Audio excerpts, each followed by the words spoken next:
That is correct. This area right here used to be a garage, and right now there is nothing but debris, pieces of bricks left. It all started from that car. One of the most chaotic scenes I have seen in several years. I'm going to step out of the shot just so you can see what's going on. Right now, officers are patrolling this area. Dozens of squad cars are out here. And that White House that you see right there, we saw officers in the past 10 minutes going inside of that house. The last time they cut the grass here before today was June 5th. And I want to show you this right here. Here at the park, you can see that this piece right here is coming up. Another problem that children have to deal with are bullet holes. Bullet holes right here. This is the same slide that they have to use every single day. Memphis police say a woman was walking this way down on G. Patterson with her purse. It was on her shoulder. Someone snatched it off of her shoulder, and that is when they ran down the street chasing the suspect that way. Can you imagine walking or driving out of your driveway and coming across two big sinkholes like these? Well, one homeowner is fed up. When I measured this sinkhole, it is close to 12 inches. Witnesses say they came out here to the parking lot, and this is where they saw a woman's body. It was lying right here in the parking lot. As you mentioned, they say the children witnessed everything. A man says he went right here to this driveway and got help from a neighbor. Just a few hours ago, we sprung ahead. Meeting today is just 23 hours long. You need to take more precautions besides just setting your clocks back. Experts warn the time change can impact your health. Ray Bogan reports. And everything was caught on camera, something people at this gas station say they are confident will help police with their investigation. That is correct. This area right here used to be a garage, and right now there is nothing but debris, pieces of bricks left. It all started from that car, and it is hard to believe that a disabled woman made it out of that alive. But she says this is the reason she wants more firefighters to get more pay. I give God the glory that it was not my day to go because there's no reason why I shouldn't have died today. Carol Mestermarker isn't taking life for granted after nearly losing hers when her car went up in flames. She noticed something wasn't right when she tried to start it Thursday afternoon.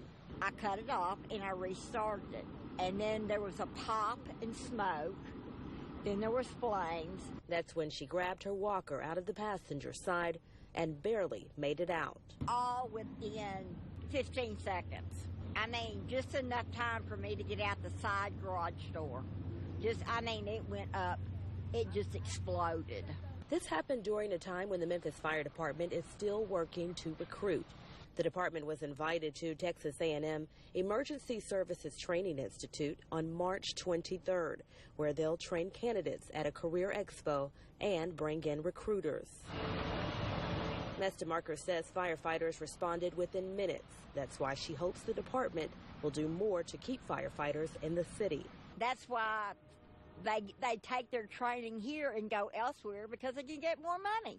A spokesperson with the department says the pay is what drives qualified candidates. They can start off with $34,000, and it goes up from there. Mestermarker says she knows the importance of qualified candidates. It was a miracle I'm alive. And it is amazing the fire did not touch this home, which is so close. A spokesperson with the department says both firefighters and paramedics, they work together. They work with the department, and that's something that you don't see in a lot of cities. He says that's another reason it is easy to recruit firefighters. Live in Memphis, Siobhan Riley, Fox 13 News. Home Depot, Walmart, Kohl's, Dillard's, Family Dollar, and Gordman's have more in common than weekly sales. Find everything all right, sir? Like this Cordova Home Depot, they are all being hit with organized retail crimes, or ORC, specifically snatch and grab. It affects everyone. I think even our taxpayers, because at the end of the day, you know, taxes go up because of these things. Investigators say the criminals already know what they're going to take before even stepping foot inside the store. Once they grab the items, they're out of the store within minutes.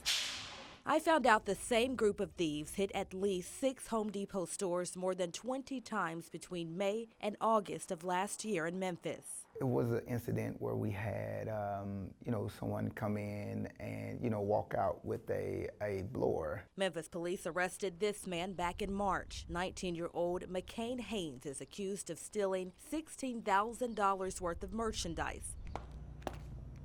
I went to his home to ask about the accusations. That's her guy. Danny Sweeney says the suspect, McCain Haynes, is the father of his great-grandchild. They said he stole $16,000 worth of merchandise. I have no idea. I know he didn't bring any of it here. Sweeney says Haynes was at work the time we stopped by the Parkway Village home, but Haynes returned my phone call saying he had no comment. The problem is so prevalent that stores hired special investigators to track the criminals. So I would say this is one of the main aisles that our subjects tend to focus on more. John Goodman is an organized retail crime investigator for the Home Depot. On average, he works about 8 to 15 cases a week in parts of the Southeast region. It's a full-blown operation. A lot of the major fencing operations that we go after will hire 15 to 20 boosters at a time. Boosters also meaning thieves to go into our stores. And just, again, not our stores, but all retailers. Who's committing these crimes? Same subjects who are committing your violent crimes, armed robberies, burglaries, even to severe enough as your murders. In South Haven, Mississippi, there are at least 4 known groups responsible for organized crimes, and some of the criminals have Tennessee tags and Memphis addresses. Our mall officers are able to identify them by appearance, so we don't give chase because it's more dangerous these days to do that, but we can go back and get warrants for them. Mark Little with the South Haven Police Department says these organized crimes are taking away from some of their resources, but a new law is helping. Under the 2017 Mississippi ORC law, convicted organized shoplifters face up to 20 years in prison or a $25,000 fine or both. Getting these people, these subjects off our streets through the ORC cases is a lot easier avenue than going after them when they commit an armed robbery. 17-year-old Tupac Mosley received more than 50 scholarships, and during his high school graduation yesterday, he got a chance to tell students during his speech that nothing is impossible. Raleigh Egypt High School graduate Tupac Mosley says his goal was to receive $1 million in college scholarships. The high school valedictorian says he was shocked after surpassing his goal and getting accepted into more than 40 colleges. When I heard that I got $3 million, I was more than elated. I caught up with the high school graduate while he was cleaning out the cabin he's living in. He's preparing to move into a permanent home after becoming homeless. After my father passed, we fell behind on bills, and we ended up getting evicted from our home February 21st of this year. So we've been to a different home so far, and we were blessed to have For the Kingdom. For the Kingdom is a camping site and nonprofit that helps lead urban children and teens in Memphis in the right direction. Mosley says if it wasn't for the director allowing he and his family to stay here, college may have not been an option. What was the biggest challenge when you went through all of that? I would definitely say the time management, because this is still doing like the most stressful part of my senior year, doing essays. The student managed to keep a 4.3 GPA. On Sunday, during his graduation speech, he thanked his principal and teachers for believing in him. Everything that you poured into me was worth $3 million in counting. What would you say to people who counted you out? Never let your current situation, whatever circumstances you're going through, be a mountain that you can't climb.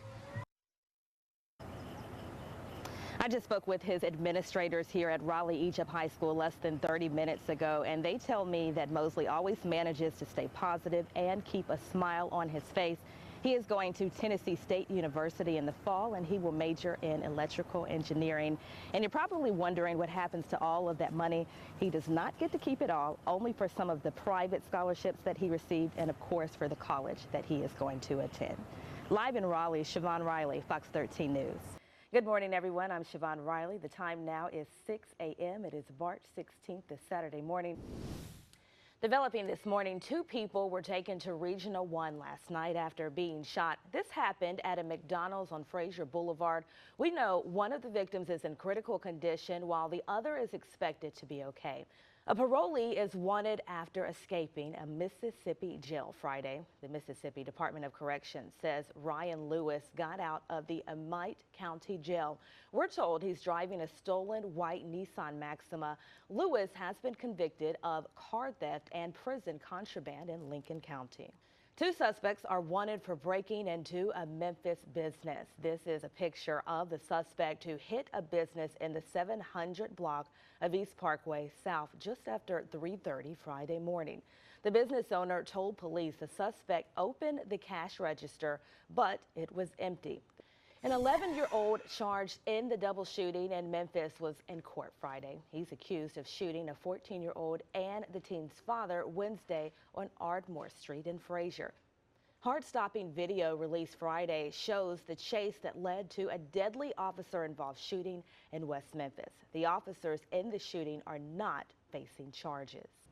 Meanwhile, the Memphis Islamic Center is stepping up security. We went there to talk to mosque leaders about the attack. While we were there, we witnessed a powerful moment of unity.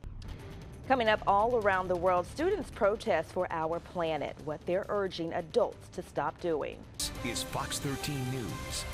Students across America are telling grown-ups to stop ignoring climate change, and they had plenty of help from a network of friends.